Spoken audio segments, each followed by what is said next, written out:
సామాజిక వర్గాల కన్నా అభివృద్ధి మార్గాలు ముఖ్యం. కొందరి అధికారం కన్నా అందరి ఆకాంక్షలు మహోన్నతం అని కీటాక్స్ నమ్ముతుంది. ముఖ్యమంత్రి ఒకే విషయం పదే పదే మాట్లాడుతూ ఉన్నారు. ఉప ముఖ్యమంత్రి పవన్ కళ్యాణ్ అదే విషయం మాట్లాడడము, క్యాడర్ కి పదే పదే ఒకే మాట చెప్పడం చూస్తూ ఉన్నాం. కొందరు మంత్రులు పదే పదే ప్రస్తావిస్తూ ఉన్నారు. చాలా మంది మిత్రులు కీటాక్స్ ఆడియన్స్ కూడా కైకిలూరులో ఏం జరిగిందో చెప్పండి అని కొందరు అడిగితే, మచిలీపట్నంలో ఏమైంది కాస్త వివరంగా చెప్పండి అని పదే పదే రిక్వెస్ట్ చేయడం చూస్తూ ఉన్నాం. ఇవన్నీ ఏపీలో అసలు ఏం జరుగుతోంది, కులకలం ఏమన్నా రేగుతోందా, కులాల గురించి సామాజిక సమీకరణల గురించి అసలు ఇంత చర్చ ఎందుకు అనే ప్రశ్నల్ని సందేహాల్ని లేవనెత్తుతాయి. ఇలాంటి పరిణామాలన్నీ అధికారంలో ఉన్న కూటమి నాయకులు అదే మాట్లాడుతున్నారు. జనం కూడా అసలు వాస్తవాలు ఏంటో చెప్పండి అని అడగడం చూస్తూ ఉంటే అసలు వాట్ ఈస్ కుకింగ్ ఇన్సైడ్ అనే డౌట్ ఎవరికైనా వచ్చి తీరుతుంది. అసలు కులాల చుట్టూ సామాజిక వర్గాల బేస్డ్గా ఏపీలో ఏం జరుగుతోంది, అసలు ఎవరి లెక్కలేంటి, ఇంత ఉలికిపాటికి అసలు కారణం ఏంటి, డీటెయిల్గా చూద్దాం. చారిత్రక నేపథ్యాలు, భౌగోళిక ఈక్వేషన్స్ ఆధారంగా చూద్దాం. ఇది ఏ వర్గానికో ఏ కులానికో అనుకూలమో ఏ పార్టీకో వ్యతిరేకమో కానే కాదు. This is neutral opinion of కీటాక్స్.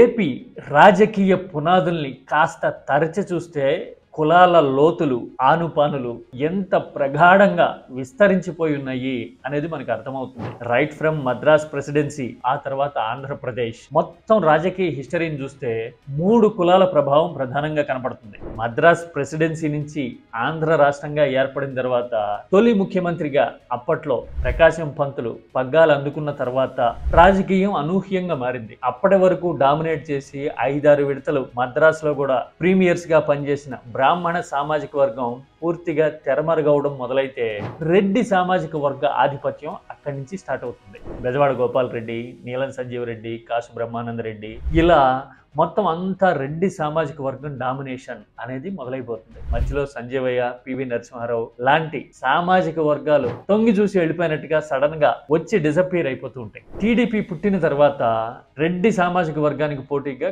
కమ్మ సామాజిక వర్గం తలెత్తడం, ఎన్టీఆర్ అయినా, నాదెండ్ల భాస్కర్ రావు అయినా, చంద్రబాబు నాయుడు అయినా గత 40 ఏళ్లుగా రూల్ చేయడం చూస్తూ ఉన్నాం. ఈ పొలిటికల్ పెనుగులాటలో ఈ 3 సామాజిక వర్గాలు కనపడుతూ ఉంటే నెంబర్ పరంగా, ఆకాంక్షల పరంగా మేము చాలా ఎక్కువ ఉన్నాం అని భావించే కాపు సామాజిక వర్గం సఫకేట్ అవడం కనపడుతూ ఉంటుంది. చిరంజీవి పార్టీ పెట్టినప్పుడు, పవన్ కళ్యాణ్ పార్టీ పెట్టినప్పుడు మాకు ప్రతినిధి వచ్చాడు, మా నాయకుడు వచ్చాడు అనే ఉత్సాహం కొంత ఉప్పొంగిన బహుశా అన్ని వర్గాలు, అన్ని వర్ణాల వైపు నుంచి మద్దతు కూడగట్టలేకపోవడం వల్ల, మరే కారణం వల్ల సొంతంగా మెజారిటీ సాధించలేకపోవడం, లేదంటే గనుక రాజకీయంగా తగినంత ప్రభావం చూపకపోవడం అనే పరిణామాలు 2009లో అయినా 2019లో అయినా కనపడినాయి మనకి. 2024లో పొత్తు తర్వాత ఇదే కూటమి 15 సంవత్సరాలు కంటిన్యూ కావాలి అని పవన్ కళ్యాణ్ చెప్తూ ఉన్న తర్వాత ఆయన సామాజిక వర్గంలోనే భిన్న వాదనలు రావడము, విభిన్న ఆకాంక్షలు వ్యక్తం చేసేందుకు సన్నాహాలు చేయడం కనపడుతూ ఉంది. ముద్రగడ తొందరలో నిద్రలేస్తారు అనే అంచనాలకైనా, పిఠాపురం వర్మతో ముద్రగడ ఏం మాట్లాడారు అనే సంభాషణలకైనా, అసలు కాపు సామాజిక వర్గంలో ఏం జరుగుతుంది అనే ఎక్స్క్లమేటరీస్ రావడానికైనా కానీ ఇదే కారణం. ఇక భౌగోళికంగా చూస్తే ఉత్తరాంధ్రలో 3 కులాలు డామినెంట్ గా ఉంటే గోదావరి జిల్లాల నుంచి కృష్ణా వరకు 3 కులాల మధ్య సంఘర్షణ కనపడుతుంది. ఒక కులం వర్సెస్ అదర్స్, మళ్ళీ అదే కులం వర్సెస్ మరో కులం అనే ఫ్రిక్షనల్ ట్రయాంగిల్ అనేది గోదావరి జిల్లాలో ఉంటుంది. ఆ తర్వాత బై అండ్ లార్జ్ కోస్తా జిల్లాల్లో ఒక సామాజిక వర్గం, ప్రకాశం నుంచి దిగువ రాయలసీమ వరకు మరో సామాజిక వర్గం ప్రభావం చూపుతున్న సిచ్యువేషన్స్ ఉన్నాయి. అంటే చారిత్రకంగా చూసినా, భౌగోళికంగా చూసినా గానీ కుల ప్యాటర్న్ అనేది వెరీ పెక్యులర్ గా ఉంది.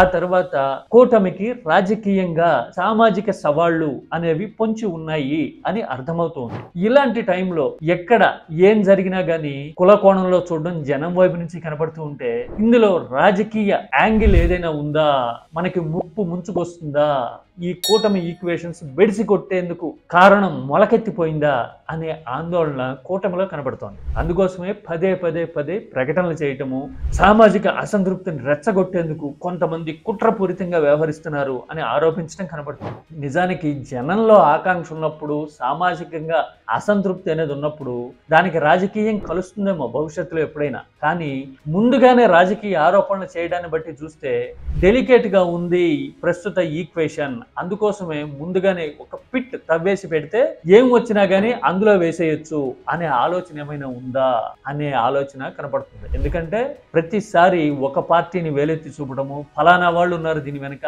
అని చెప్పడానికి ప్రయత్నించడం ద్వారా భవిష్యత్తులో ఏ రకమైన అభిప్రాయ వ్యక్తీకరణ జరిగినా కూడా ఇది ఫలానా వాళ్ళ ప్లానింగే అని చెప్పి సంతృప్తి పడ్డము ఒకటైతే, ప్రచారం చేసి పొలిటికల్ గా గెయిన్ అవ్వచ్చేమో అనే ప్లానింగ్ ఇలాంటి వాటి వెనక ఉందేమో అని అనిపిస్తూ ఉంటుంది.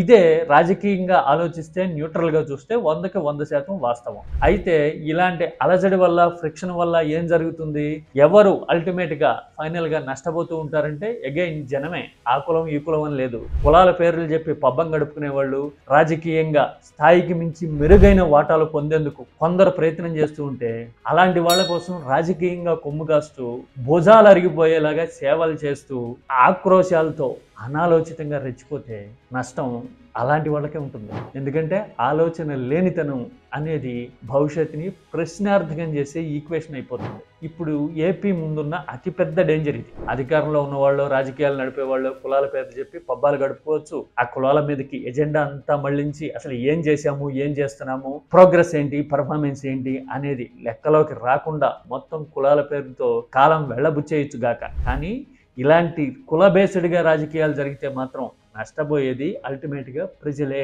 కదా. మరి ఇలాంటప్పుడు కావాల్సింది ఏంటి అంటే ఒక అవగాహన, ఆలోచన. అసలు మన రాజకీయాల్లో పదే పదే కులాల పేర్లు ఎవరు తీస్తారు, ఎవరు ప్రస్తావిస్తారు, క్యాస్ట్ అడ్వాంటేజ్ ని పదే పదే పిండుకోవాలి అని ఎవరు ట్రై చేస్తారు అని ఆలోచిస్తే గనక అసలు మూలం ఎవరు అనేది అర్థమైపోతుంది. అన్నట్టు ఇక్కడ నా పర్సనల్ ఎక్స్పీరియన్స్ కూడా ఒకటి చెప్పాలి. గతంలో ఒక నాయకుడు పదే పదే తన కులాన్ని ప్రస్తావిస్తూ మేము బీసీలకి పెద్దన్నగా ఉంటాం, బీసీలు కలిసి నడవండి అని చెప్తూ ఉంటే ఒకసారి నేను కలిసినప్పుడు, సార్ పెద్దన్న అనే మాటకి అర్థం వేరు, అమెరికాని ప్రపంచ దేశాలు పెద్దన్న అంటూ ఉంటాయి ఎందుకంటే పెత్తనం చేస్తుంది ఆ దేశం అని, అలాగా పెద్దన్న అనే మాటకి నెగిటివ్ అర్థం సార్, మేము పెద్దన్నగా ఉంటాం మీరు కలిసి రండి అంటే మిగతా వాళ్ళు కలిసి రారు, మీకు మరి ఎవరు రాశారో మీకు ఆ స్క్రిప్ట్ కొంచెం చెక్ చేసుకోండి అని చెప్పడం నా పర్సనల్ ఎక్స్పీరియన్స్. ఆ తర్వాత ఆ మాటని ఆయన రిపీట్ చేసినట్టు నాకైతే కనపడలా. అంటే కులాల పేరుతో అడ్వాంటేజ్ తీసుకునే వాళ్ళు పెరుగుతూ ఉన్నప్పుడు beware of that kind of leaders అనేది మాత్రం ఏపీ తెలుసుకోవాలి. అదైతే వాస్తవం. This is key talks.